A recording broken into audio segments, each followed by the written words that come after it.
नमस्कार, स्वागत है आप सभी दर्शकों का बिहार स्वाभिमान आंदोलन के इस फेसबुक पटल पर।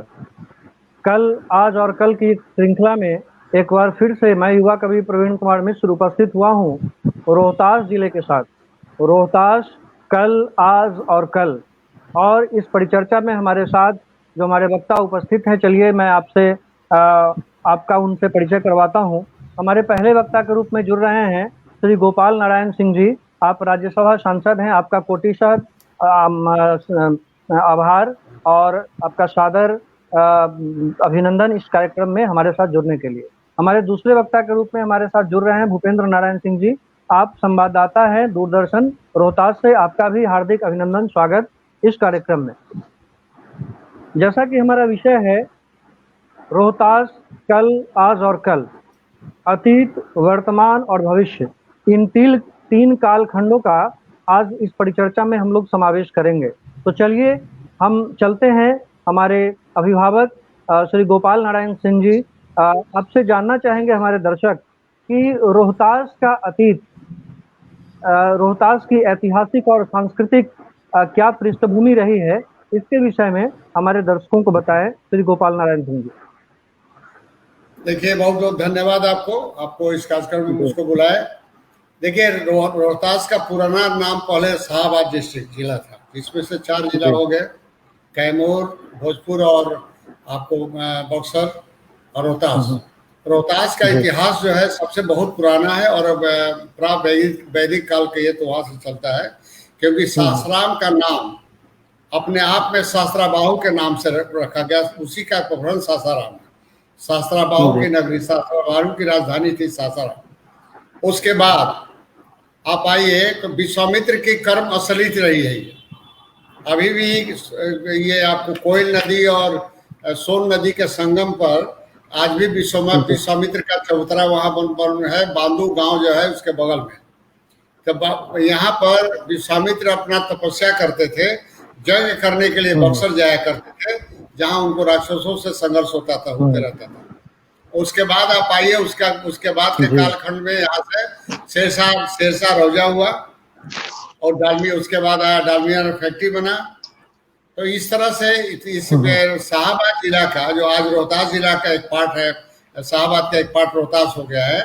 ये बहुत ही ऐतिहासिक, प्राग ऐतिहासिक और पौराणिक रूप से इसका नाम संरक्षण लिखा जाएगा।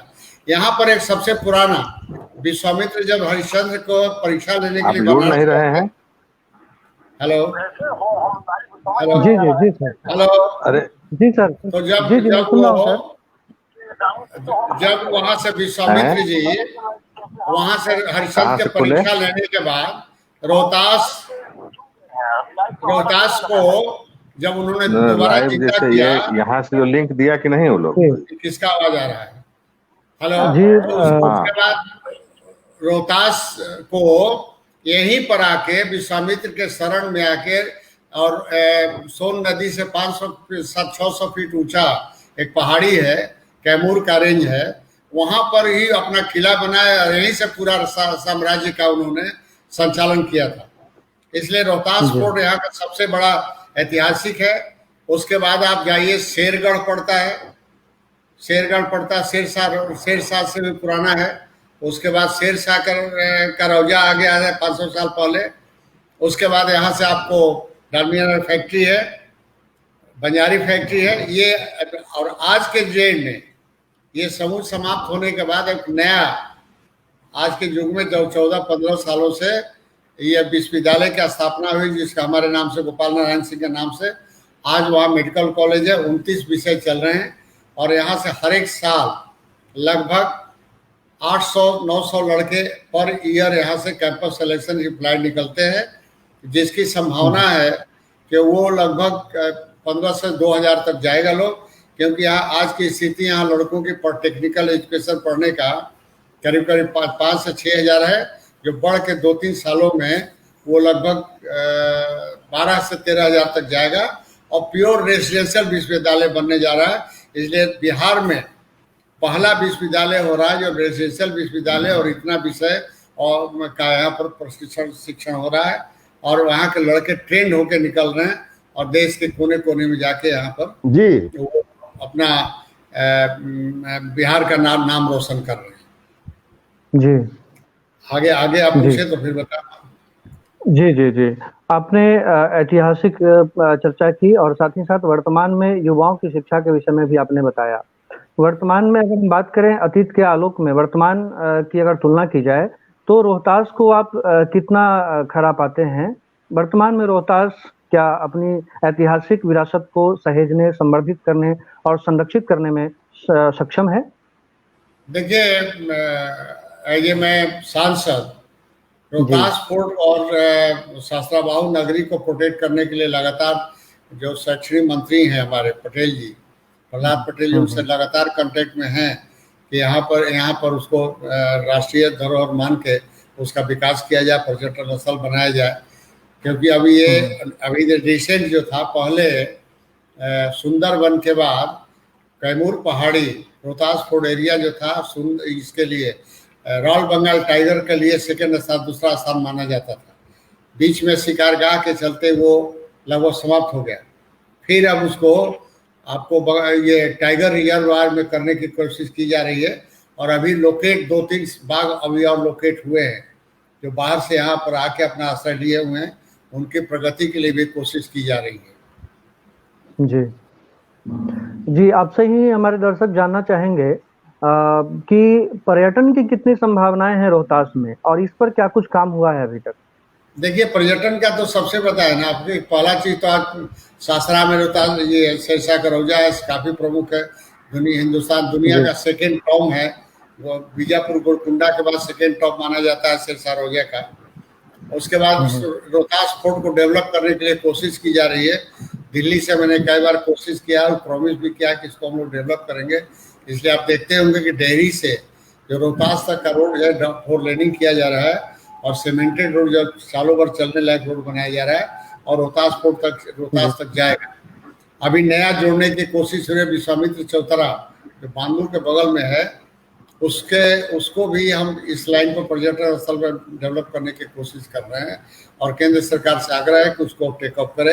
अगली बार जब हाउस लेकर जाएंगे तो डिटेल इस पर बात करेंगे। धन्यवाद जी। आगे जो बात पूछना पूछिए। जी अब हम आपसे जानना चाहेंगे कि रोहतास में उद्योग की क्या स्थिति है? उद्योग की क्या संभावनाएं हैं, क्या स्थिति है और भविष्य जो रोहतास का निर्मित होगा वो वर्तमान से होगा, तो वर्तमान में उद्योग और रोजगार की संभावनाओं के विषय में हमारे दर्शकों को बताएं। जब डालमियानगर फैक्ट्री और बंजारी बंद होने के बाद लगभग इसका भविष्य सदर में टर गया। अभी तक कोई उद्योग का डेवलप करने का कोई परिस्थिति दिखाई नहीं दे रही, क्योंकि बिहार सरकार की जो इच्छा शक्ति है इस तरफ ध्यान में नहीं दे रही है। क्योंकि बिहार रोहतास का ही नहीं, पूरे बिहार में उद्योग धंधा के बारे में निश्चितता है और बाहर के कोई भी पूंजीपति यहाँ इन्वेस्ट करने के पक्ष में नहीं है। इसलिए बिहार कृषि प्रधान है। मैं कोशिश कर रहा हूँ कि कृषि पर आधारित 2-4 छोटे छोटे उद्योग खड़े हो जाए। नया गवर्नमेंट ऑफ इंडिया ने जो नया एग्रीकल्चर नीति बनाया है, लॉ बनाया है, उससे काफी छूट मिल गई है और यहाँ का जो सबसे प्रमुख उद्योग है गेहूं और चावल, इस पर आधारित कुछ उद्योग खड़े हों तो कुछ लोगों का रोजी रोटी और किसानों की आमदनी बढ़े। इस तरह से कोशिश करने को प्रयत्न कर रहा हूँ। जी बहुत बहुत धन्यवाद आप गोपाल नारायण सिंह जी। आपसे हम फिर बात करेंगे कुछ और सवालों के साथ। हमारे साथ जुड़ रहे हैं भूपेंद्र नारायण सिंह जी, आप संवाददाता हैं दूरदर्शन के।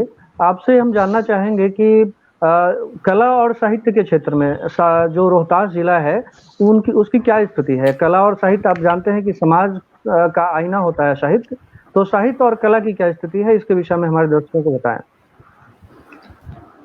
जी जी, कार्यक्रम में जोड़ने के लिए मैं बहुत आभारी हूँ। रोहतास जिला सांस्कृतिक दृष्टि से काफी समृद्ध रहा है। काफी पूर्व से रोहतास जिला, सबसे पहले मैं आपको बता दूं कि रोहतास जिला का मुख्य भाषा जो है वो भोजपुरी है। ये भोजपुरी क्षेत्र का एक तरह से राजधानी है।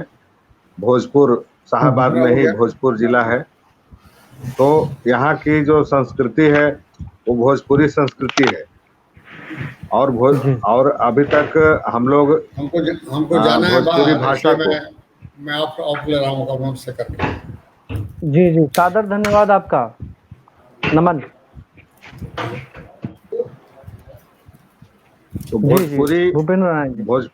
भोजपुरी की समृद्धि के लिए, भोजपुरी भाषा को विश्व के पटल पर रखने के लिए काफी प्रयास हुआ है। यहाँ के जो जनप्रतिनिधि लोग हैं उन्होंने भोजपुरी को 8वीं अनुसूची में शामिल करने के लिए काफी दिनों से संघर्ष कर रहे हैं, लेकिन अभी तक उसमें सफलता मिली नहीं है। भोजपुरी साहित्य और कला जो है ये भिखारी ठाकुर का क्षेत्र है। भिखारी ठाकुर का नाम आपने सुना होगा। भिखारी ठाकुर एक लोक कलाकार थे। उनके द्वारा रचित कई ऐसे लोक गीत हैं, कई ऐसे लोक नृत्य हैं जो कि काफी राष्ट्रीय स्तर पर प्रचलित रही हैं और काफी ख्याति प्राप्त कर चुकी हैं। रोहतास में कला के क्षेत्र में अभी वर्तमान में जो भोजपुरी कलाकार हैं काफी इस क्षेत्र से जुड़े रहे हैं। इसी भोजपुर क्षेत्र जो शाहाबाद क्षेत्र का एक जिला कैमूर है, वहाँ के रहने वाले मनोज तिवारी जी को आप जानते होंगे। मनोज तिवारी जी देश विदेश स्तर पर भोजपुरी कला को आगे ले जाने में काफी उनका योगदान रहा है। अब वो राजनीति के क्षेत्र में भी है। वो भोजपुरी सिनेमा जो है पूरे देश विदेश में, भोजपुरी भाषा देश की ही नहीं बल्कि विदेशों में भी कई ऐसे देश हैं जो जहाँ पे भोजपुरी भाषा बोली जाती है, लिखी जाती है। वैसे क्षेत्रों में भी यहाँ के भोजपुरी साहित्य और भोजपुरी फिल्मों का बोलबाला रहा है। और अब एक तरह से कहिए कि हिंदी सिनेमा जगत में एक महत्वपूर्ण स्थान भोजपुरी फिल्मों का हो गया है और भोजपुरी जो कला है उसकी काफी इधर विकास देखी जा रही है। काफी विकसित हुआ है भोजपुरी कला और साहित्य। जी, चलिए हमारे साथ दो हमारे वक्ता जुड़ रहे हैं, मैं उनसे आपका परिचय करा दूं। हमारे साथ जुड़ रहे हैं डॉक्टर श्याम सुंदर तिवारी जी। आप शोधकर्ता कैमूरांचल के हैं। आकाशवाणी सासाराम से आपका सादर अभिनंदन, स्वागत हमारे इस कार्यक्रम में। हमारे दूसरे वक्ता जुड़ रहे हैं जितेंद्र नारायण सिंह जी। आप कार्यालय प्रभारी हैं हिंदुस्तान अखबार से। आपका भी सादर अभिनंदन, स्वागत बिहार स्वाभिमान आंदोलन के इस पटल पर। जी, और हमारे साथ हमारे एक वक्ता जुड़ रहे हैं गोविंद नारायण सिंह जी। आपका भी सादर अभिनंदन, स्वागत हमारे इस कार्यक्रम में। जी, अब मैं डॉक्टर श्याम सुंदर तिवारी जी हमारे साथ जुड़ रहे हैं। आपसे जानना चाहेंगे सर कि जैसा कि हमारे पूर्व के वक्ता सांसद महोदय गोपाल नारायण सिंह जी ने भी उस पर संक्षिप्त में परिचर्चा की, तो किसी भी समाज का सशक्तिकरण या किसी भी जिले को अगर आगे बढ़ाने की हम बात करें तो उसमें उसकी विधि व्यवस्था पर चर्चा करना लाजमी हो जाता है। तो आप हमारे दर्शकों को बताएं कि रोहतास की विधि व्यवस्था कैसी है, क्योंकि उद्योग और तमाम जो सारी चीजें हैं, पर्यटन है, उसका बढ़ावा, उसका विकास, विधि व्यवस्था अगर सुदृढ़ होगी तभी हो सकता है। तो विधि व्यवस्था के विषय में हमारे दर्शकों को बताया जाए।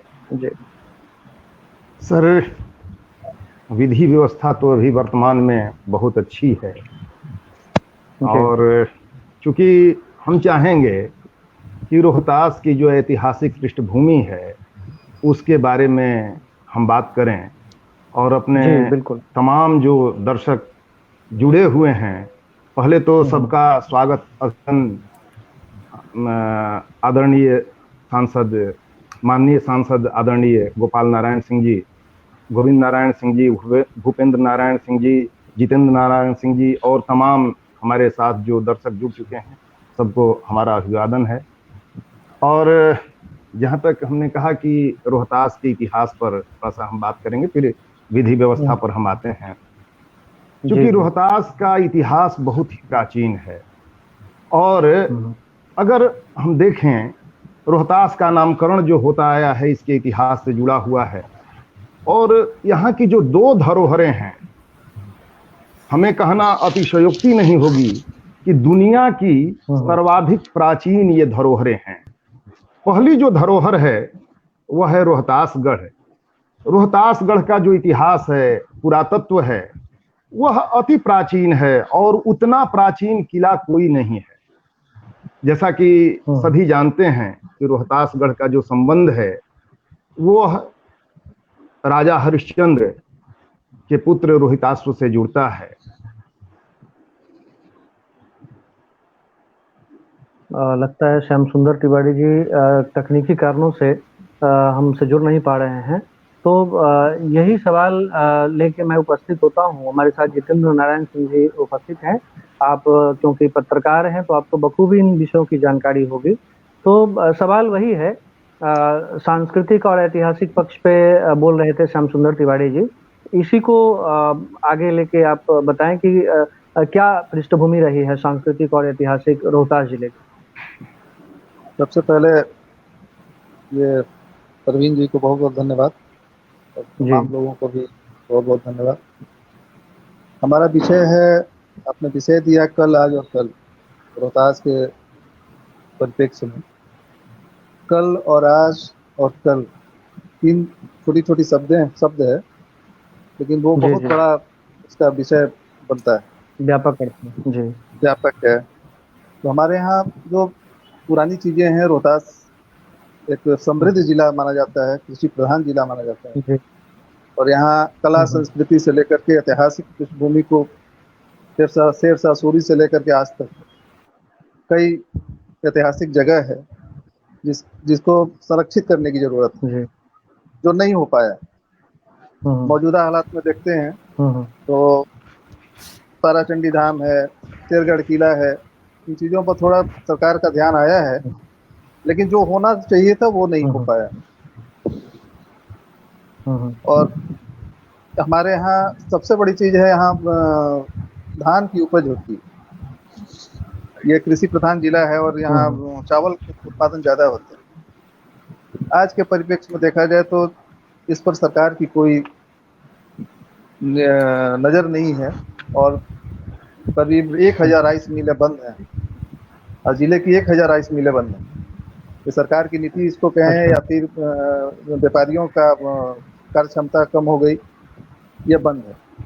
हमारे यहाँ फर्टिलाइज सोन का बालू है, खनन है, ये सब हमारे यहाँ व्यापार के दृष्टिकोण से काफ़ी समृद्ध है, जिसे सरकार ध्यान नहीं दे रही। कला के विषय में तो हम भोजपुर भाषी जिला है ये, और कलाकारों की कमी नहीं है यहाँ पे। कुल मिला के समृद्ध बिहार का एक समृद्ध जिला को हम मानते हैं कि रोहतास जिला एक समृद्ध जिला है, जिस पर काम करने पर काफी कुछ निकल सकता है। जी जी, हमारे साथ गोविंद नारायण सिंह जी जुड़े हुए हैं। सर, आपसे जानना चाहेंगे, जहाँ तक मेरी जानकारी है आपकी कई सारी शैक्षणिक संस्थाएं हैं, तो वर्तमान में शिक्षा की क्या स्थिति है रोहतास जिले के अंदर, इसके विषय में हमारे दर्शकों को बताया जाए सर। शिक्षा में देखिए बिहार के हर एक पार्ट, am I audible? आवाज आ रही है? Yes, we are listening. मतलब शिक्षा की जो स्थिति पूरे बिहार में है वो बहुत अच्छी तो नहीं कही जा सकती। शिक्षा में बिहार में बहुत कुछ करने को है, और विशेषकर हायर एजुकेशन को लेके। प्राइमरी एजुकेशन में तो कुछ हालांकि जितनी आबादी है उसके हिसाब से यहाँ शायद शिक्षा में जितनी प्राइमरी एजुकेशन या सेकेंडरी एजुकेशन में भी होना चाहिए था उतना नहीं है।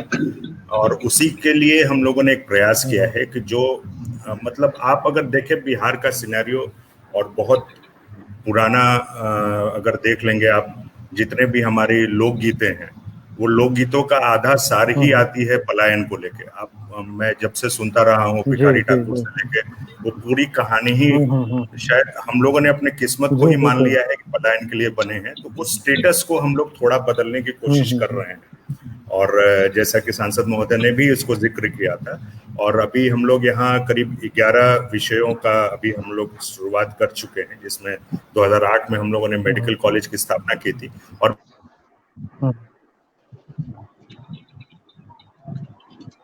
मेडिकल कॉलेज वो एक हेल्थ केयर की कमी को पूरा करता है, और दूसरा आपको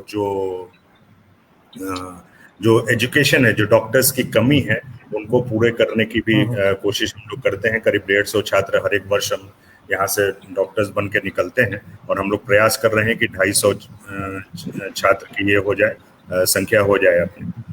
और इसके अलावा हम नर्सिंग, फार्मेसी, आपको फिर मैनेजमेंट, कंप्यूटर साइंस, कॉमर्स, मास कॉम, लॉ, एग्रीकल्चर, और ये चीजें ऐसी हैं। एग्रीकल्चर को हम लोगों ने विशेषकर अभी पिछले साल ये शुरू किया है, और जैसा कि अभी जितेंद्र जी ने कहा था, ये कृषि प्रधान स्टेट है और इससे काफी समृद्धि है इसे। बिहार के अगर बाकी भागों से देखेंगे तो रोहतास में स्थिति काफी अच्छी है। शिक्षा में भी आप देखेंगे तो आपको बहुत हर्ष होगा और आश्चर्य भी हो सकता है कि ये शैक्षिक जो हम लोग का पैरामीटर्स है, जिसको हम जो रेट ऑफ लिटरेसी रेट जिसको बोलते हैं, उसमें ये बिहार में सबसे अव्वल जिला है, ये पटना से भी ऊपर है। तो एक जागृति है, बट समस्या है हायर एजुकेशन को लेके, जिसको हम लोगों ने एड्रेस करने की कोशिश की। जी, हमारे साथ हमारे एक वक्ता जुड़ रहे हैं।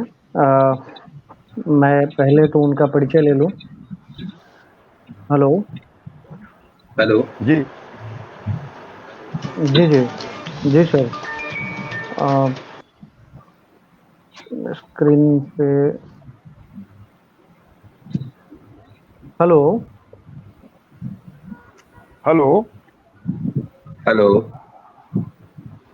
जी सर, राणा अवधूत जी हमारे साथ जुड़ रहे हैं। आपका सादर अभिनंदन, स्वागत इस कार्यक्रम में।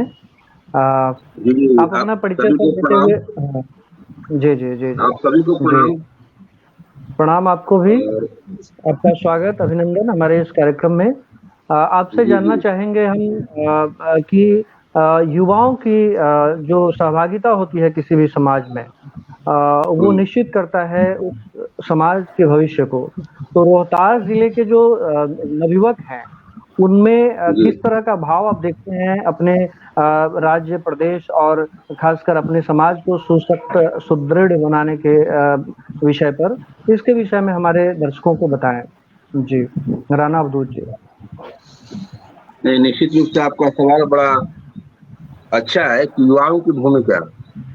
तो सबसे पहले तो मैं बताना चाहूंगा कि रोहतास जिला शिक्षा के क्षेत्र में आपके पूरे बिहार में भी नंबर 1 जिला है, और इस शिक्षा के स्तर को बढ़ाने में यहाँ के शिक्षाविद, जो बड़े बड़े शिक्षक, प्राध्यापक तो योगदान तो है ही।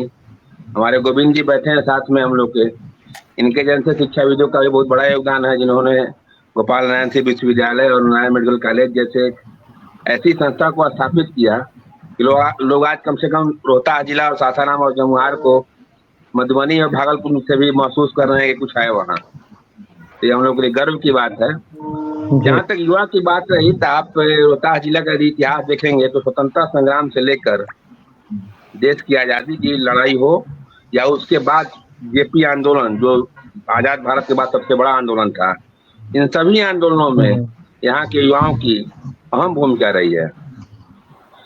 और शिक्षा से लेकर खेल कूद, इवन यहाँ तक कि जो सीमा सुरक्षा बल और जो अर्धसैनिक बल है, उसमें भी यहाँ के बच्चे काफी संख्या में है। पढ़ाई की तो जहाँ तक बात करें तो हर साल यहाँ के बच्चे आपको IAS IPS में निश्चित तौर पर 2-4 निकलते हैं। IIT और IIM में भी संख्या उसकी कम से कम 50 के आसपास होती है।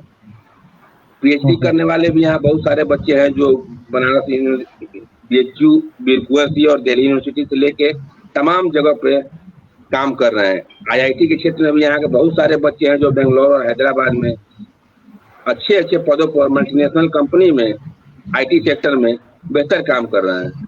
तो मुझे लगता है कि युवाओं का भविष्य और युवाओं की जो सोच है पॉजिटिव है, इसमें कहीं दो राय नहीं है। और रोहतास जिला इस मामले में बड़ा सक्षम रहा है कि यहाँ के युवा शुरू से ही नेतृत्व किए हैं हर क्षेत्र में।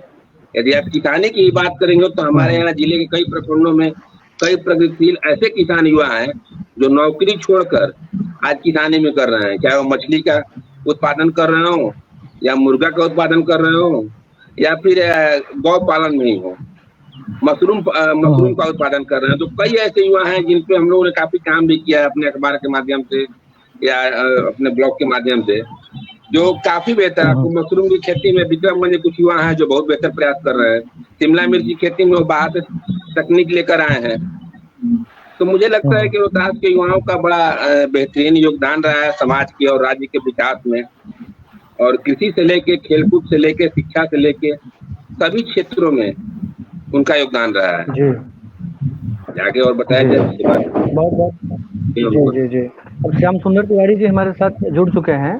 सर, आपसे ही हम जानना चाहेंगे, सवाल वही है जो मैंने पूर्व में आपसे पूछा था, विधि व्यवस्था कैसी है, और साथ ही साथ रोहतास जिले के अंदर जो परिवहन और दूरसंचार की अगर हम बात करें तो उसकी व्यवस्था के ऊपर भी थोड़ा सा प्रकाश डालते हुए मेरे पूर्व के सवाल को ही जो है उसका उत्तर देने की कृपा करें जी। श्याम सुंदर तिवारी जी, पहले तो आप सभी क्षमा करेंगे कि नेटवर्क के चलते ये प्रॉब्लम आई, और कोई नहीं, अपने श्रोताओं को, और जैसा हमने कहा था कि इन सारे प्रश्नों का हम उत्तर देंगे, थोड़ा सा इतिहास पर हम ले जाना चाहेंगे यहाँ के इतिहास को जी। आपसे लोग हैं जिले के इतिहास को जानना जरूरी है, जो आज जितना होना चाहिए, जिस स्तर पर लोगों का ध्यान यहाँ जाना चाहिए, वो अभी तक नहीं जा पाया है। तो आपसे जैसा हम चर्चा कर रहे थे कि यहाँ दो ऐसी धरोहरें हैं जो कि विश्व में सबसे प्राचीनतम है। पहली जो धरोहर है वह रोहतासगढ़ किला है, और हम चर्चा जैसी कर रहे थे कि वह किला वो त्रेता युगीन है, हरिश्चंद्र के पुत्र रोहिताश्व से जुड़ा हुआ है, और वेदों में जो एक उपबंध था जिसके अंतर्गत किसी को पुत्र की प्राप्ति नहीं होती थी, तो वरुण से याचना करने के बाद जब पुत्र की प्राप्ति होती थी तो उसको पहला पुत्र वरुण के लिए संकल्पित करना होता था, देना होता था। तो राजा हरिश्चंद्र को एक ही पुत्र प्राप्ति हुई थी, रोहिताश्व की, और जब 12 वर्ष के रोहिताश्व हो गए और उनको पता चला कि हमारे पिताजी ने हमको संकल्पित कर दिया है वरुण के लिए, तो वो जंगल में निकल गए कर लेकर के। इसका उल्लेख मिलता है हरिवंश में, और रोहतासगढ़ का इतिहास वहां से शुरू होता है। उन्होंने रोहितपुर बताया।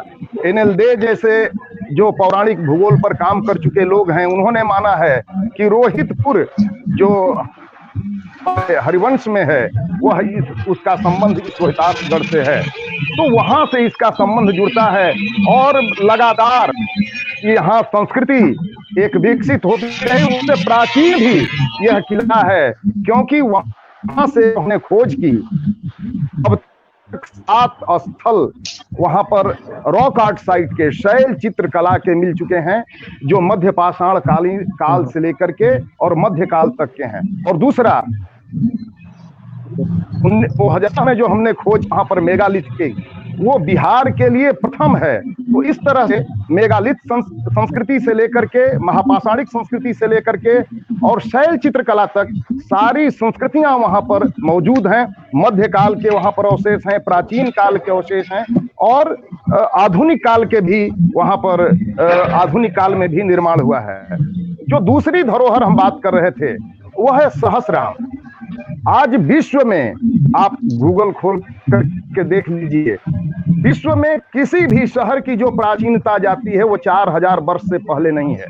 लेकिन हम दावे के साथ कह सकते हैं कि जो सहस्राम की जो प्राचीनता है वह कम से कम 10,000 वर्ष पूर्व तक जाती है, और इसका प्रमाण यहाँ पर मौजूद है। सासाराम के पूर्व साइड में और दक्षिण साइड में जो पहाड़ियां हैं, यहाँ पर मध्य पाषाणिक शैल चित्रकला के कई हैं, उनको आप आज भी देख सकते हैं। तो शैल चित्रकला मध्य पाषाण कालीन है, वहां से मध्य पाषाण कालीन टूल्स मिले हैं जो कि ब्लेड हैं, पत्थर के पाषाणिक ब्लेड हैं। तो ये चीजें जो है इसकी प्राचीनता को ले जाती हैं 10,000 वर्ष पूर्व कम से कम। उसके बाद यहाँ पर नवपाषाणिक स्थल हैं, और इस शहर के चारों तरफ सिनवार में उत्खनन हो चुका है, और वहां पर नवपाषाण काल के अवशेष मिल चुके हैं। और इसके अलावे सकाश में भी उत्खनन चल रहा है। तो यहाँ पर नवपाषाणिक स्थल भी शहर के आसपास हैं। और उसके बाद अगर हम बात करें तो ये शहर, इस शहर की जो प्राचीनता जाती है वैदिक काल से भी पहले तक जाती है। ये तो हम बहुत पहले की बात कर रहे थे, वैदिक काल में आप आइएगा तो ये धरती जो नाम है, ये वामन अवतार की धरती है, ये सिद्धाश्रम की धरती है, जहां भगवान विष्णु ने 1 सहस्त्र वर्ष तक तपस्या की थी। और उस स्थल को भी हमने खोज लिया है, वह आज अनंत टीला के रूप में कोटा घाट में वो मौजूद है। और वहां पर हमको घर्षित कुल्हाड़ियां मिल चुकी हैं, घर्षित लोढ़े मिल चुके हैं, जो कि नवपाषाण कालीन है। तो इस तरह से ये जो सहस्राम जो स्थल है, ये सिद्धाश्रम के रूप में था, लेकिन बाद में, और इसकी चर्चा ये पुरातत्व तो है, इसके अलावे जो यहाँ का साहित्य जो इतिहास है, वो आप वाल्मीकि रामायण को देखें कि वाल्मीकि रामायण में जब गुरु विश्वामित्र के साथ जब मिथिला के लिए चलते हैं और सिद्धाश्रम में लोग चलते हैं और यहाँ से होकर मिथिला तक जाते हैं, तो सरजू नदी के तट को पकड़ करके वो लोग चलते हैं और फिर गंगा जी को पार करते हैं। गंगा जी को पार करने के बाद शाम होते होते ताटक बनाते हैं। ताटक वन में ताटका वध होता है, रात्रि विश्राम करते हैं गुरु विश्वामित्र के साथ भगवान राम और श्री लक्ष्मण। और उसके बाद अगले दिन लोग चलते हैं, तो फिर वो लोग आते हैं पहाड़ी के निकट। और वाल्मीकि रामायण में साफ है, उसमें भगवान राम पूछते हैं किमित मेघम संकासम पर्वतस्या विदूरतः वृक्ष खंडो मितो भाति परम कौतूहलम ही में। तो भगवान राम पूछते हैं कि पहाड़ी के नीचे ये जो दृश्य दिखाई पड़ रहा है गुरु, ये कौन सी जगह है, क्या है यहाँ पर? तो वहां पर कहते हैं विश्वामित्र कि गुरु विश्वामित्र की यही स्थल वो है जहां पर वामन अवतार हुआ था, जहां पर भगवान विष्णु ने 1 सहस्त्र वर्ष तक तपस्या की थी। उसी आश्रम का मैं उपयोग करता हूं और वहीं पर राक्षसों का संहार करना है, दैत्यों का संहार करना है, क्योंकि वे हमारे यज्ञ में बाधा बन रहे हैं। यज्ञ की रक्षा हो और यज्ञ की रक्षा होने के बाद मिथिला को चलते हैं लोग। तो भगवान राम पूछते हैं कि हम लोग किस दिशा में चल रहे हैं? तो गुरु विश्वामित्र कहते हैं उत्तर दिश मुदिश्य, यानी हम लोग अब उत्तर दिशा में चल रहे हैं। और दोपहर होते होते सोन नद के तट पर पहुंचते हैं, वहां पर वंदन होता है दोपहर का। फिर सोन तट को पहुंच करके शाम तक चलते हैं, रात्रि विश्राम करते हैं, सुबह में उठ करके सोन नद को पार करते हैं। और उसके बाद मगध देशीय राजाओं की कथाएं चलती हैं, जो कि वाल्मीकि रामायण में है। और उसके बाद शाम होते होते वो गंगा जी के किनारे पहुंचते हैं, फिर स्नान करते हैं, अगले दिन सुबह वैशाली नगर में प्रवेश करते हैं। तो इस तरह से आप देखें कि यही स्थान वो है जहां की सिद्धाश्रम हुआ करता था। लेकिन बाद में यहाँ पर बौद्ध धर्म का जो प्रचार प्रसार हुआ, उसके कारण यहाँ से जो विद्वान इधर उधर गए, कुछ लोग बनारस गए, कुछ लोग बक्सर गए। तो बक्सर जा करके कुछ लोगों ने सिद्धाश्रम सिद्ध करने की कोशिश की बक्सर को। और पुराणों में 13वीं सदी तक जो है छेपक जोड़े जाते रहे, लेकिन उसका खंडन हो चुका है बिना किसी अध्याय आदि क्रम के है। और पंडित हवलदार त्रिपाठी सहृदय ने साफ कहा है कि ये सारी चीजें जोड़ी जाती रहीं। और आपसे बतला रहे हैं कि तुलसीदास जी को पता था कि यह झूठ बोला जा रहा है और छेपक जोड़े जा रहे हैं पुराणों में, इसलिए उन्होंने केवल गुरु विश्वामित्र का आश्रम कहा। अपने पूरे रामायण में न गंगा जी की चर्चा की है और न ही सिद्धाश्रम का नाम लिया है। इस तरह से सिद्धाश्रम यही है। पंडित हवलदार त्रिपाठी सहृदय और कई विद्वान इसको सिद्ध कर चुके हैं कि सिद्धाश्रम सहस्राम में था। यही वो जगह है जहां पर कि पूर्व मध्य काल में जो यहाँ का खरवार राजवंश था, वह उदय उसका होता है। और 15वीं सदी तक, वह 16वीं सदी तक वो कंटिन्यू वो राजवंश करता है। उस राजवंश के लोग आज भी निवास करते हैं बेलौजा में और सोनपुरा स्टेट में। तो इस तरह से अब खरवारों की जब बात हम करें तो आपसे बतला दें कि मानव के उद्भव के बाद जब मानव का प्रसार हुआ तो कैमूर पहाड़ी में लोग आए। और ये उसमें खरवार जो जनजाति है यहाँ की कैमूर पहाड़ी की, वह सबसे प्राचीनतम जनजाति है। और खरवारों से ही मुंडा, संताल, हो, ये जो जनजातियां हैं ये अलग हुई हैं। और इसका प्रमाण ये है, आज मिल चुका है, जो माइटोकॉन्ड्रियल डीएनए है, आनुवंशिकी का जो अध्ययन हो रहा है उसमें जो माइटोकॉन्ड्रियल डीएनए है, ये सारी जनजातियों का सम्मिलन वर्ष 60,000 वर्ष पूर्व तक जाता है। आपको बतला दें कि टोबा विस्फोट के बाद जो मलाया में था और मानव का जब पूरी तरह से सफाया भारत में हो गया था और मानव का जो दूसरी पीढ़ी जो जिसका विस्तार हुआ, जब जनसंख्या बढ़ी तो ये मानव इस पहाड़ी पर आए और उसमें से प्राचीनतम जनजाति असुर अगरिया के अतिरिक्त ये जो है खरवार थे और ये खरवारों की संख्या बढ़ी, जिनको कि आज भी आप देख सकते हैं। और यही लोग इस कैमूर पहाड़ी में रॉक आर्ट, शैल चित्र, जब मानव पहाड़ों की गुफाओं में रहता था तो बहुत दिन तक रहने के कारण उसके अंदर जो कला जागृत हुई, अपने आश्रय स्थान को जब वह सुंदर बनाना चाहा या अपने संदेशों को वह देना चाहा तो उसने अब उस पर शैल चित्र बनाया है। हेमेटाइट का शैल चित्र है। इसके अलावे गेरू के, लाल, पीले, हरे और सफेद, कई रंगों के काले शैल चित्रों को उसने उकेरा है इन पहाड़ियों में। और आपसे बतला दें कि अभी तक कैमूर पहाड़ी में हमने 126 रॉक आर्ट शेल्टर खोज लिए हैं, जिसमें से केवल रोहतास जिले में 50 शेल्टर हैं, जिसकी रिपोर्ट हमने दे दी है काशी प्रसाद जायसवाल शोध संस्थान में और वह प्रकाशित भी हो रहा है।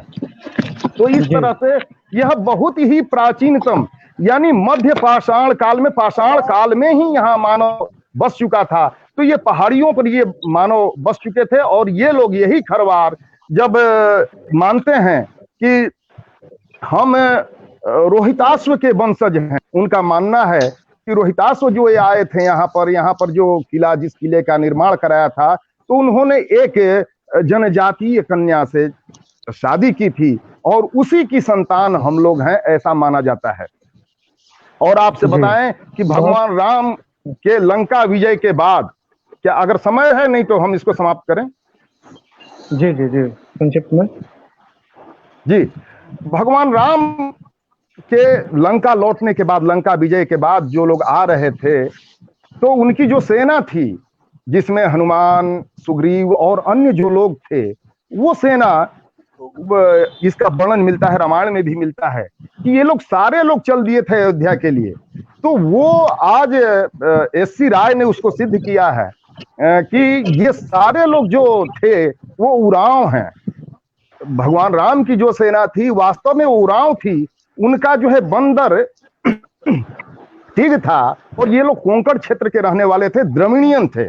भगवान राम के आने के बाद ये सारे लोग चले, फिर नर्मदा घाटी पकड़ करके, सोन घाटी पकड़ करके कुछ लोग आ गए रोहतास पहाड़ी, कैमूर पहाड़ी में। और जब इनकी सत्ता प्रबल हुई तो रोहतासगढ़ को इन्होंने खरवारों से छीन लिया और लगभग 2000 वर्षों तक उसके शासक रहे। 12वीं सदी में आकर के, जिस प्रताप धवल देव का हमने उल्लेख किया था, प्रताप धवल देव जो खरवार राजा था, उसके पुत्र हुए साहस धवल देव, उन्होंने रोहतासगढ़ को धोखे से छीन लिया। इसको बिलंजन से, राजा बिलंजन जो उरांव राजा थे, अंतिम राजा, वो 12वीं सदी में उन्होंने छीन लिया और इस तरह से खरवारों का शासन हो गया। उसके बाद यहाँ पर 1538 में शेर शाह को, चूंकि सूरी वंश को सिकंदर लोदी ने ये 1499 ईस्वी में आवंटित किया था, दे दिया था सासाराम को, तो उसके हसन खां सूर को, और उसके बाद जो उनके पुत्र हुए शेर शाह सूरी, तो शेर शाह सूरी ने रोहतासगढ़ को धोखे से छीन लिया। वो बहुत लंबी कहानी है, उस लंबी कहानी में हम नहीं जाना चाहेंगे, लेकिन आपसे बतला दें कि सासाराम में 4 ऐसे बादशाह हुए जो दिल्ली की गद्दी पर बैठे, शेर शाह, इस्लाम शाह, फिरोज शाह और आदिल शाह। तो इस तरह से ये बहुत ही उर्वर धरती रही। और उसके बाद जो भारत का पंचम विक्रमादित्य हुआ, अंतिम जो हिंदू राजा हुआ उस समय मध्यकाल में, वो हेमचंद्र, जिसकी रेवाड़ी का रहने वाला था, लेकिन शेर शाह ने उसको आमंत्रण दे करके यहाँ पर बुलाया था और यहाँ आने के बाद उसको अपना कोष विभाग सौंप दिया। और आपसे बतलाएं कि जो चारों राजाओं का जो हमने नाम लिया, चारों बादशाहों का जो नाम लिया, उन चारों के साथ रहा। और अंत में जब आदिल शाह भाग करके दिल्ली की गद्दी छोड़ करके चुनारगढ़ में आ गया था, तब हेमू ने जो है लिया, इसकी बागडोर ली, सेना की बागडोर ली और 21 लड़ाइयां जो लड़ी, 21 लड़ाइयों में वो कभी पराजित नहीं हुआ। और अंतिम में पानीपत के युद्ध में जो वो पराजित हुआ, वो धोखे से पराजित हुआ था। वो भी लंबी कहानी है, आपका समय बहुत कम है, लेकिन ये पंचम विक्रमादित्य देने वाला भी ये सहस्राम ही था।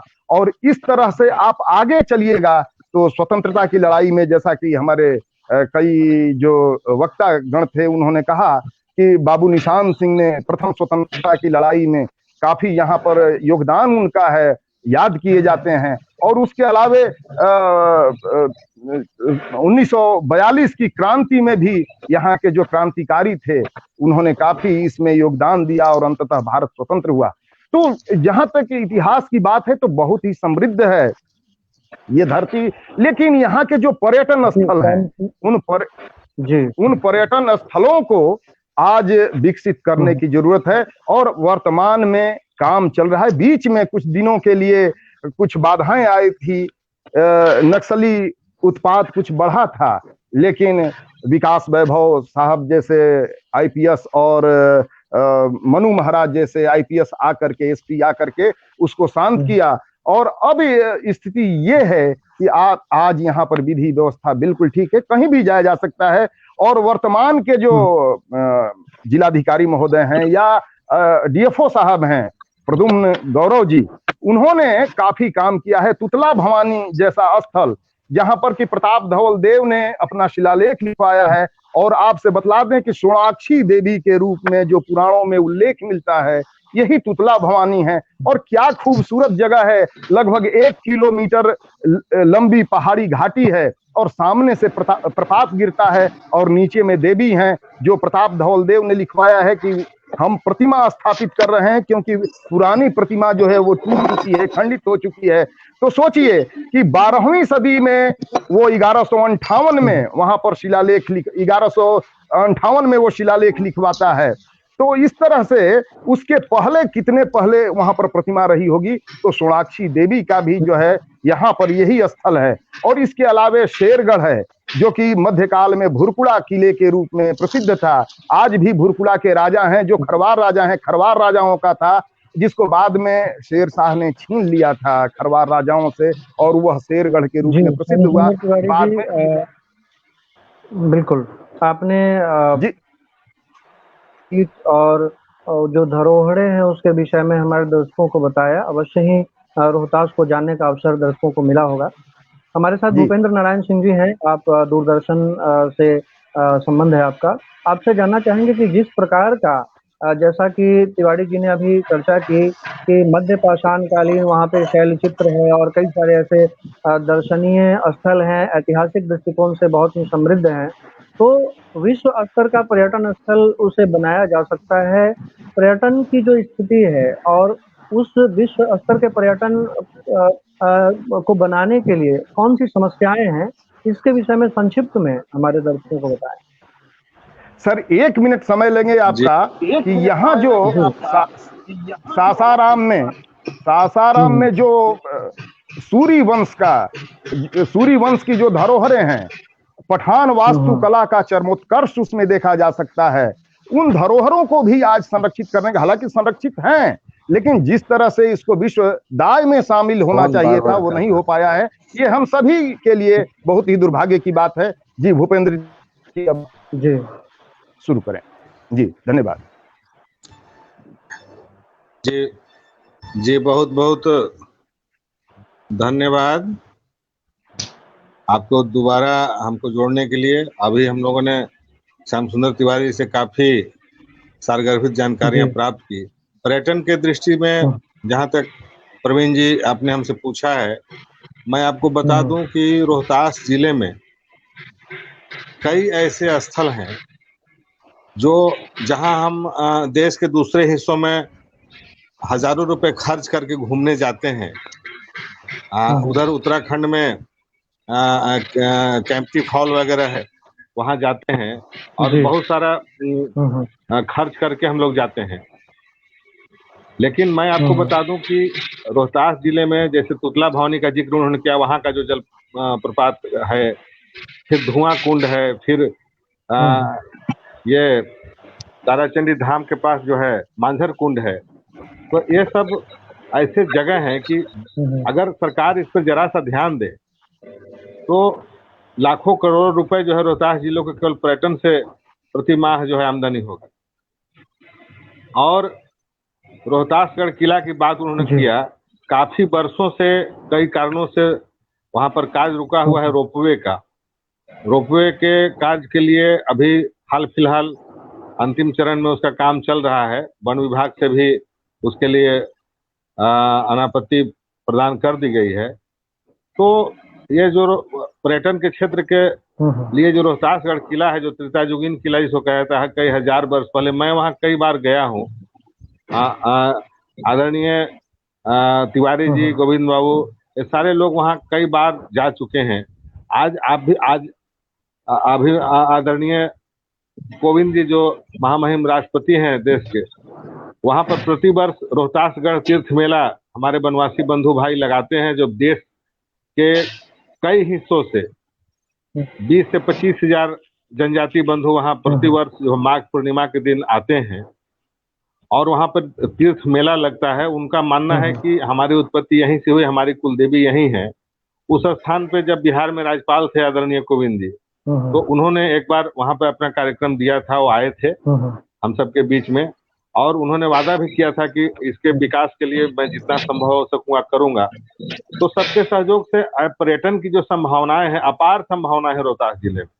मैं आपको बता दूं, ऐसी ऐसी घाटियां, ऐसे ऐसे जलप्रपात, ऐसे ऐसे पुराने शक्तिपीठ यहाँ हैं कि मान करके चलिए कि अगर उस पर जरा सा ध्यान दिया जाए, सरकार का पता नहीं सरकार की योजनाएं जो है क्यों अभी इस ओर नहीं चल रही हैं, लेकिन मेरा मानना ऐसा है कि इस पर अगर जरा सा ध्यान दिया जाए तो पर्यटन के क्षेत्र में काफी समृद्धि है रोहतास जिले में।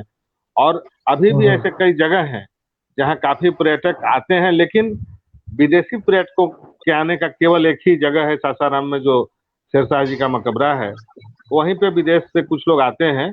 नहीं तो रोहतास जिले में कई ऐसे स्थल हैं जहाँ की मैंने चर्चा किया, उसको अगर थोड़ा सा एक सौंदर्य प्रदान कर दिया जाए, थोड़ी सुरक्षा की व्यवस्था, थोड़ी आवागमन की सुविधा वहां कर दी जाए और रुकने ठहरने के लिए होटल वगैरह, मोटल वगैरह की व्यवस्था कर दी जाए, तो मैं समझता हूं कि रोहतास जिला पर्यटन के क्षेत्र में देश के अन्य कई हिस्सों से ज्यादा समृद्ध होगा और काफी असीम संभावनाएं हैं यहाँ पर्यटन की। प्रवीण जी, हमारे साथ एक और पत्रकार श्री जितेंद्र नारायण सिंह जी हैं। उसके बाद हम गोविंद बाबू से टिप्पणी लेंगे। जितेंद्र नारायण सिंह जी, आप बताएं कि कृषि आधारित, जैसा कि पूर्व के वक्ताओं ने कहा कि वहाँ कृषि आधारित उद्योग की संभावनाएं हैं, तो वर्तमान समय में जो वहाँ की परिस्थिति है, तो कौन सी चीज इसमें बाधक है कि वो नहीं हो पा रही है, इसके विषय में बताएं हमारे दर्शकों।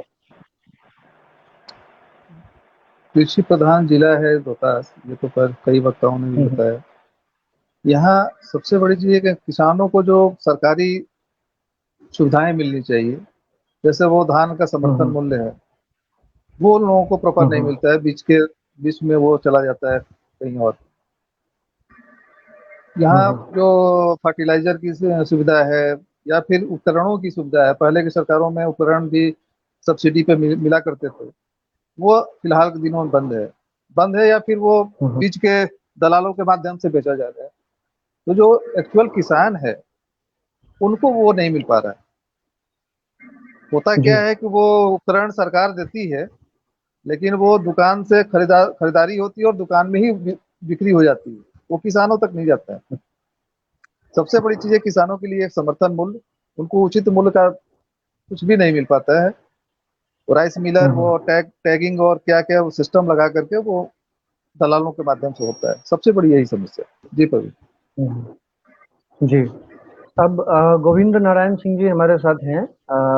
सर, आपसे जानना चाहेंगे, आप शायद पर्यटन में कुछ जोड़ना चाह रहे थे। जी, पर्यटन को लेकर रोहतास में असीम संभावना, इसका मैं कारण बताता हूं आपको, और खासकर विशेषकर ऐतिहासिक टूरिज्म और इको टूरिज्म में इस पे हम लोग कुछ काम भी कर रहे हैं अपने स्तर से।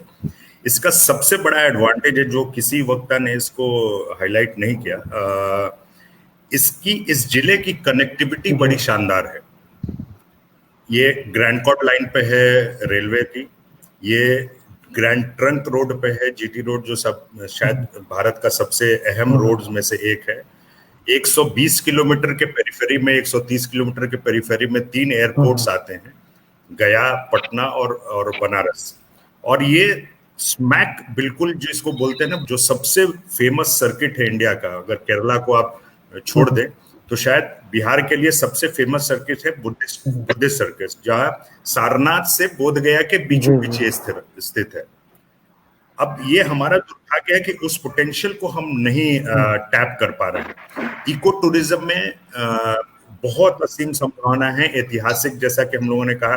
मैं काफी दिनों से इसमें प्रयासरत हूँ, करीब 12-13 साल से इसमें काम कर रहा हूँ, और लगभग 3-4 सालों से रोहतास किले पर हम लोग करीब 2000 लोगों को भेज चुके हैं, बाहर के, लोकल नहीं, बाहर के लोगों को, ताकि इसके बारे में लोगों को जानकारी हो सके चारों तरफ से। और अभी हम लोग सीआरपीएफ के साथ मिलके और सहयोग से, जैसा कि तिवारी जी ने कहा था, वर्तमान जो हमारे डीएफओ हैं काफी एक्टिव हैं, यंग डीएफओ हैं, और कैमूर के भी डीएफओ जो हैं वो भी काफी एक्टिव हैं। तो कुछ कंस्ट्रेंट आती हैं, सरकारी नियम इस तरह से हैं कि आप वन क्षेत्रों में टूरिज्म का कुछ गाइडलाइन क्लियर कट जो बना नहीं है, तो उनके साथ हम लोग मिलके कोशिश कर रहे हैं कि कैंपिंग वगैरह की व्यवस्था की जाए। इको टूरिज्म में अभी जैसा कि हमारे पूर्व में माननीय सांसद ने भी और जो छपरा के हमारे सांसद हैं राजीव प्रताप रूडी ने भी संसद में भी इसको उठाया था कि इसको टाइगर रिजर्व बनाने के लिए, अगर ये टाइगर रिजर्व बन जाता है तो शायद ये भारत का सबसे बड़ा टाइगर रिजर्व होगा एरिया वाइज, कैमूर और बिहार को लेकर। यहाँ पे स्पॉटिंग हुई है बाघ की, जिसका ओरिजिन जो इसके बाद आया है वो बांधवगढ़ से, मतलब करीब 350 किलोमीटर की यात्रा करके वो बाघ यहाँ विचरण कर रहा है।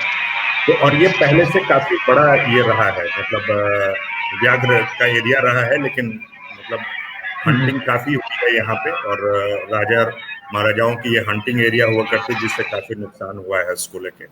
तो इसमें संभावनाएं बहुत असीम है। लोग थोड़ी सी सरकार की अहम भूमिका होगी पॉलिसी बनाने को लेके। दूसरी एक सबसे बड़ी अड़चन जो आ रही है बाहर से टूरिस्ट आने में, वो जैसा कि मैंने कहा रेसिडेंस को लेके है। जो होटल्स हैं वो लोकेटेड हैं शहरों में, और इको टूरिज्म के लिए कैंपिंग वगैरह का वहाँ पॉलिसी अलाउ नहीं कर रहा है, जिस पे हम लोग काफी लगातार बिहार सरकार से और वर्तमान में जो हमारे डीएफओ उनके साथ हम लोग प्रयास कर रहे हैं कि कुछ इस तरह से पॉलिसीज क्रिएट की जाए कि इको टूरिज्म को बढ़ावा दिया जाए। ये बहुत ट्रैकिंग का बहुत ही अच्छा क्षेत्र हो सकता है, शानदार जगह हैं। लगभग हम लोग जो जल प्रताप जिसकी बात कर रहे थे, मॉनसून टूरिज्म शानदार हो सकता है कैमूर, और इसको मिला के लगभग हमारे नॉलेज में करीब 40-42 जल प्रताप होते हैं जो मॉनसून के समय चलते हैं, जिसमें हम लोगों ने वीडियो डॉक्यूमेंटेशन करीब 26-27 का हम लोगों ने ड्रोन से और अदर माध्यम से हम लोगों ने वीडियो डॉक्यूमेंटेशन करके सोशल मीडिया के माध्यम से काफी इसका प्रचारित किया है। अभी तिवारी जी के साथ हम लोग मिलने वाले हैं सेम शैल चित्र को लेके, और अधिक उसका भी एक डॉक्यूमेंटेशन हम लोग का करने का विचार है कि ये नए जनरेशन को दिया जाए। नए जनरेशन जब तक इंटरेस्ट, क्योंकि ट्रैकिंग वेकिंग इस तरह की ऐसी चीजें हैं जिसकी बड़ी संभावना है और जिसमें यूथ इन्वॉल्व होते हैं, और इसमें लोकल हम लोग इको टूरिज्म कहने का तो लोकल जो ट्रैकिंग पॉइंट है उसमें नाइट स्टेज किसी गांव के साथ विलेज टूरिज्म के साथ बढ़ा के इसके हम लोग प्रयास कर रहे हैं। दूसरी आपने एक कृषि की बात की थी जी,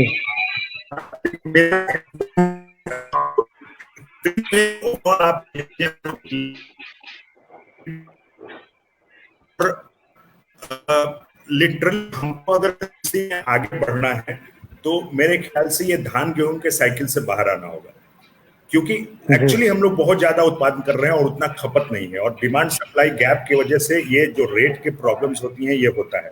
धान का निश्चित तौर पे अल्टरनेटिव बहुत कम है कुछ एरिया में जहाँ पे पानी लगती होगी, लेकिन बियॉन्ड, और ये जैसा कि मैंने कहा कि जो हमारे संस्थान है, हम लोगों ने लास्ट ईयर जो एग्रीकल्चर कॉलेज हमारे यहाँ डालने का बेसिक जो ये है व्यू है, ये यही है कि इससे कहीं बार वैल्यू एडिशन में हम लोग काफी पीछे हैं, और वैल्यू एडिशन करके हम लोग काफी, मतलब ये एरिया सिर्फ धान गेहूं के लिए नहीं, मुझे याद है मैं बचपन में जब से था, इस हमारे गांव से रोज 2 ट्रक टमाटर साहिबाबाद मंडी दिल्ली के लिए जाया करते थे। वो हम प्रोड्यूस बेच रहे हैं लेकिन वैल्यू एडिशन फूड प्रोसेसिंग नहीं कर रहे।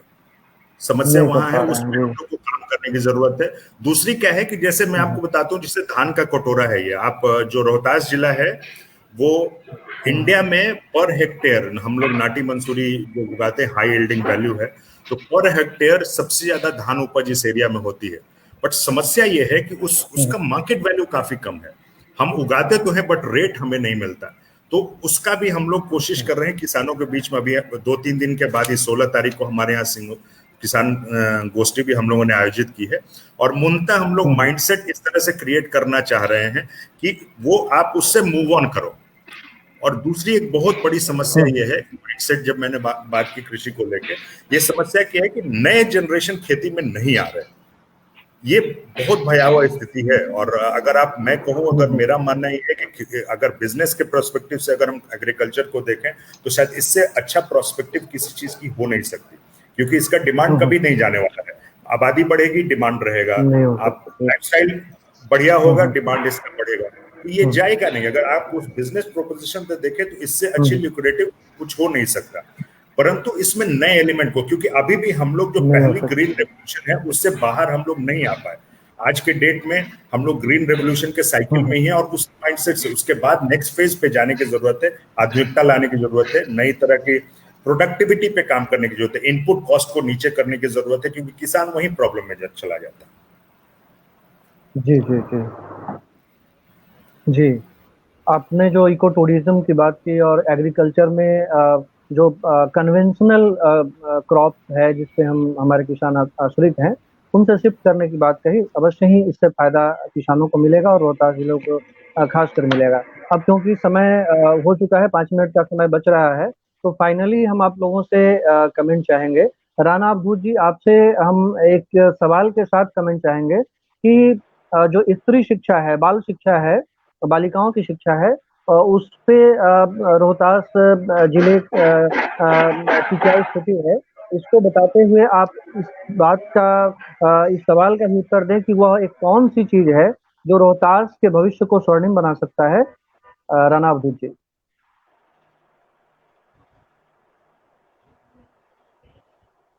आप मेरी आवाज सुन पा रहे हैं? राणा अवधूत जी, लगता है सर नहीं सुन पा रहे हैं। ठीक है, मैं भूपेंद्र नारायण सिंह जी के पास चलता हूं। आपसे जानना चाहेंगे कि वो कौन सी एक ऐसी चीज आपके दृष्टिकोण से है जिसके आधार पर रोहतास का जो भविष्य है वो स्वर्णिम हो सकता है, बेहतर हो सकता है। उस एक चीज का, उस एक बात का जिक्र करें हमारे दर्शकों के समक्ष। जी प्रवीण जी, ऐसा है कि रोहतास अपने ऐतिहासिकता के लिए जितना प्रसिद्ध था, अतीत में रोहतास इंडस्ट्रीज को लेकर भी पूरे देश में एक स्थान था औद्योगिक क्षेत्र में रोहतास का। और कतिपय कारणों से रोहतास इंडस्ट्रीज जो है वो काफी 35-40 वर्षों से बंद पड़ा है। बीच में कुछ चर्चाएं आई भी थी कि कुछ वहाँ रेल वैगन कारखाना या और भी कुछ किया जाए, क्योंकि रोजगार के क्षेत्र में काफी युवाओं का पलायन यहाँ से होता रहता है। और यही एक ऐसा चीज है कि यहाँ पर अगर इंडस्ट्रीज का अभी फिलहाल एक वनस्पति का भी कारखाना खुला था जो कि 3-4 वर्षों से वो भी बंद हो गया। एक बंजारी में सीमेंट फैक्ट्री पहले चलती थी, बंद थी, अभी कुछ दिनों से उसको डालमिया ने लिया है, करीब साल भर से फिर वो चल रहा है। लेकिन मुसीबत यही है कि जो उसमें 80% पुराने लोग थे उनका समंजन करके किसी तरह से चला रहे हैं लोग, नए लोगों को उसमें अवसर नहीं मिल रहा है। तो रोहतास जिले में रोजगार के अवसर की काफी कमी है, जिसको पूरा करने में गोपाल नारायण सिंह विश्वविद्यालय में प्रतिवर्ष सैकड़ों लोग यहाँ से रोजगार पा रहे हैं। यहाँ पे कैंपस सिलेक्शन मैनेजमेंट के क्षेत्र में, नर्सिंग के क्षेत्र में, अभी नर्सिंग के क्षेत्र में करीब 500 बच्चों का सीधा सरकार में बहाली हुई है स्वास्थ्य विभाग में, वो नर्सिंग ऑफिसर के पद पर, जो कि 2012 से लेकर 13, 14, 15, 16 तक के काफी 100 बच्चे हर सेशन में होते हैं। तो उन सभी की 100% सिलेक्शन हुआ है। लेकिन इतना से काम नहीं चलने वाला है जब तक इंडस्ट्री का जो खोया हुआ अपना जो अतीत है उसको हम प्राप्त नहीं करेंगे। औद्योगिक घराने को पुनर्स्थापन अगर रोहतास में नहीं होती है तो ये बहुत बड़ी कमी है। और मेरे ऐसी सोच है कि उस तरह का कुछ औद्योगिक क्रांति रोहतास जिले में हो तो यहाँ के विकास में और राज्य के देश के विकास में काफी महत्वपूर्ण भूमिका होगी। जी, बहुत बहुत धन्यवाद भूपेंद्र नारायण सिंह जी। अब मैं चलता हूँ, हमारे साथ श्याम सुंदर तिवारी जी हैं। आपसे भी मेरा फाइनल कमेंट आपसे जानना चाहेंगे हमारे दर्शक कि आपके दृष्टिकोण से वो कौन सी ऐसी चीज है जिसका जिक्र आप इस पटल पर करना चाहते हैं जिससे रोहतास का भविष्य स्वर्णिम हो सकता है, रोहतास के युवाओं का भविष्य बेहतर हो सकता है। श्री श्याम सुंदर तिवारी जी। जी, देखिए, रोहतास में बिहार का एकलौता यह स्थान है जहाँ पर इतना खनिज संसाधन है, चाहे चूना पत्थर हो, बॉक्साइट हो या अन्य खनिज, गंधक हो, कई खनिज, जस्ता हो, कई खनिज हैं। लेकिन उनका जो प्रसंस्करण है या फैक्ट्रियों के माध्यम से उत्पाद बन सके वह नहीं हो पा रहा है। जैसा भूपेंद्र बाबू ने कहा, ये चीज यहाँ पर फैक्ट्रियां लगनी चाहिए और सरकार को इस पर ध्यान देना चाहिए कि इतना जो संसाधन है यहाँ पर, इन संसाधनों का अगर उपयोग होगा तो न केवल रोहतास बल्कि बिहार भी विकसित हो सकेगा। तो यहाँ पर एक तरफ जो पहाड़ है, दूसरी ओर इतनी उपजाऊ भूमि है, तो ये इतना सब कुछ होने के बावजूद भी यहाँ जो होना है, अभी भी जो दुर्गावती जलाशय का बांध जो बना है, उसकी जो वितरणी है सब सही स्थिति में नहीं है। इन सारी चीजों को अगर दुरुस्त कर दिया जाए, फैक्ट्रियां लग जाएं, तो न केवल पलायन यहाँ से रुकेगा बल्कि यहाँ विकास भी होगा। जी, बहुत शुक्रिया आपका डॉक्टर श्याम सुंदर तिवारी जी। हमारे साथ पत्रकार जितेंद्र नारायण सिंह जी हैं।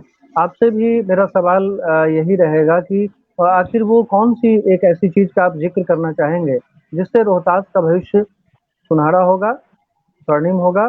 श्री जितेंद्र नारायण सिंह जी, रोहतास जिला में रॉ मटेरियल की कमी नहीं है, हर चीज की रॉ मटेरियल है, वो चाहे खनिज संपदा हो या फिर वो अनाज हो। केवल यहाँ प्रोसेसिंग की आवश्यकता है, यहाँ फैक्ट्रियां लगनी चाहिए जिससे यहाँ लोगों को, स्थानीय लोगों को रोजगार मिल सकेगा। यहाँ का सामान अन्य जगहों पे जाएगा। यहाँ अनाज उतना ही उत्पादन है, बालू है, सीमेंट। अब यहाँ से झारखंड जाता था पत्थर माइंस, वो बंजारी साइड से, यहाँ से बालू जाता है यूपी में, एमपी में और अन्य प्रदेशों में जाता है। तो चीजें यहाँ सारी चीजें हैं, लेकिन यहाँ एक कारखाने की आवश्यकता है जो यहाँ प्रोसेसिंग करके बाहर भेजा जाए। मूल रूप से यही जी। अब हम चलते हैं, राणा अवधूत जी हमारी आवाज आप सुन रहे हैं। आपसे मेरा सवाल था बालिका शिक्षा के विषय में कि बालिका शिक्षा की क्या स्थिति है रोहतास जिला के अंदर, और साथ ही साथ आपके दृष्टिकोण से आप किस बात का जिक्र करना चाहेंगे, क्योंकि हम फाइनल कमेंट ले रहे हैं अपने वक्ताओं से, जो रोहतास को बिहार के अग्रणी जिलों में लाके खड़ा कर सकता है और उसका भविष्य जो है वो बेहतर बना सकता है। राणा अवधूत। निश्चित तौर पे आपका सवाल बड़ा अच्छा है, और शिक्षा के दृष्टिकोण से यदि आप देखें तो अपना रोहतास पूरे राज्य में अभी पहले नंबर पे है, और बालिका शिक्षा में भी पटना के बाद दूसरे नंबर पे है, मतलब लड़कियों की शिक्षा में। तो लड़कियों की शिक्षा के स्तर पे कमी नहीं है, कमी है कि आज भी हमारे यहाँ एक दकियानुसी जो सोच है कि महिलाओं बच्चियों को पढ़ा कर करेंगे क्या, ये सोच मैंने एक पत्रकार के रूप में मैंने महसूस किया है ग्रामीण इलाकों में कि बच्चियों को पढ़ा के हम करेंगे क्या, 10वीं पास कर ले, हाई स्कूल पास कर ले, इसको तो दूसरे घर में जाना है। ये एक जो सोच है, इसमें सरकार बहुत कुछ नहीं कर सकती है। इसमें हमारे आपके जो समाज के लोग हैं, जो सामाजिक सरोकार से जुड़े हुए लोग हैं, उनको पहल करनी होगी, पहली बात। दूसरी बात कि महिलाओं की शिक्षा के लिए जो जहां तक प्रयास की बात है, तो हमारे यहाँ शिक्षा से केंद्र भी कमी नहीं है। आपको डेहरी और सासाराम दोनों जगह महिला कॉलेज है, विक्रमगंज में भी महिला कॉलेज है, जहाँ तीनों कॉलेज में स्नातक स्तर तक की पढ़ाई होती है। डेहरी में तो महिला कॉलेज में पीजी की पढ़ाई की भी अनुमति मिल चुकी है। देर सवेर यहाँ भी पीजी की पढ़ाई शुरू हो सकती है, संभावना है। सवाल ये नहीं है कि संस्थान की कमी है या महिलाओं में पढ़ने की ललक नहीं है, बच्चियों में पढ़ने की भी ललक है। आज जो ये नीतीश कुमार को लोग कई मुद्दे पर आलोचना कर सकते हैं, लेकिन शिक्षा के स्तर पर जिन्होंने साइकिल और पोशाक दिया, इसका कुछ तो असर हुआ है। कम से कम बच्चियां घर से स्कूल पहुंच रही हैं।